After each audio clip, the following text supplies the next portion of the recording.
10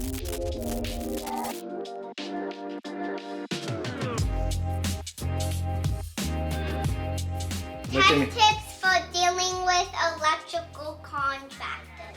What's up and welcome to Electrical Solutions YouTube channel. Today we're going to be talking about some tips for dealing with an electrical contractor. I have 10 things that I want to discuss. The first one is going to be, are they a registered business with the state? Meaning, are they a corporation? Are they an LLC, partnership, sole proprietorship, whatever that may be? You'll be able to check that with the Secretary of State and to see that they are actually a business and not somebody just out there freelancing it. And if you do want somebody freelancing it, you're taking on a lot of liability that you may not be aware of. The other one is, are they licensed to contract work in the state? What I mean by that is they will have a special test to determine if they know the law in the state and they also know the trade. I think these tests are very important because if they can pass the tests, then it proves that they're actually fairly competent if they're the ones who pass the tests themselves. You can find that through the Contractor State License Board in the state of California. They also provide them with a license number that's relevant to that license as well. You can also get pretty good information on if they've ever had any issues or anything like that from the Contractor State License Board. The third one is you want to make sure that they're insured and bonded, because if they're insured and bonded, it covers if they bounce on the project, they mess something up on the project, they hurt somebody, all these things that carry potential liability for them being in your house and doing work. You can check that for the bonded part through the Contractor State License Board and or the providers of the insurance. And they should be able to provide you with that information over the phone from whoever it is that is running the business. The next thing I would look at would be the Better Business Bureau and the online reviews. I've worked for a company that had great online reviews, and some of the work they did was not completely up to par, unfortunately. They looked great on paper, but they weren't what Google said they were. Let's just put it that way. You can check that information, of course, through whoever you're getting your reviews from, whether it be Google, Yelp, and also the Better Business Bureau. There was one company that I can think of that a lot of people used in this town that I lived in.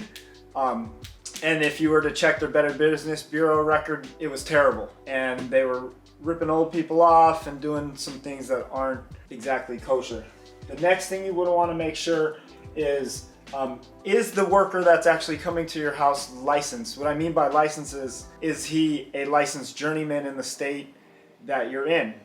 Because they can hire people and send them to your house, and they may or may not be licensed. So they may have been doing it a long time, and they have a good idea, but you do want them licensed, and it is a state thing for them to be completing work to be licensed. It also proves that they're competent. There is some guys who have been doing it a long time who don't necessarily have a license or let it lapse, that are competent, but if it was me, I would not want one of those people in my house, unfortunately. And you can check that through the Department of Industrial Relations. The next thing is if they're in your house doing any repairs. I knew a guy who used to carry a burnt piece of wire in his pocket, and let's say you had a screw loose that was tightening your connection. He would show you the burnt wire and tell you, it's $500 to fix this, and it takes 2 seconds to do the screw. It also makes the customer feel like they're threatened, so they're more likely to pay for it, and they're grateful for it when it's actually a lie. So what I would do is if they ask them when they find the repair to either show you through picture or to show you what is going on and ask them to explain that. Typically, if it doesn't sound right, it's not right, or they don't understand exactly what's going on. And you'll find that information through the tech that's at your house. And if they're coming to your house to do a specific type of project, I would ask them, have you completed this type of project before? It's a very valid question. Some people might be honest with you, they might tell you not, or they might be helping somebody that has done it before, or somebody is going to come help them. You might want to know that information just so that you have an idea of who you're going to choose, especially if you're getting multiple estimates. And then you will get that information from the tech.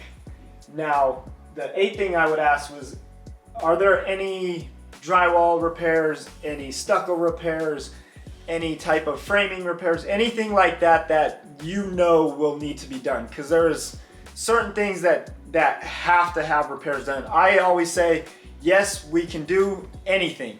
It's just about what it takes to get there.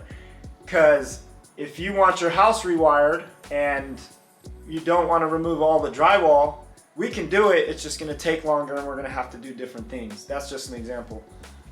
And is there any possible unforeseen repairs? Like, let's say I'm hanging this TV on an exterior wall, right?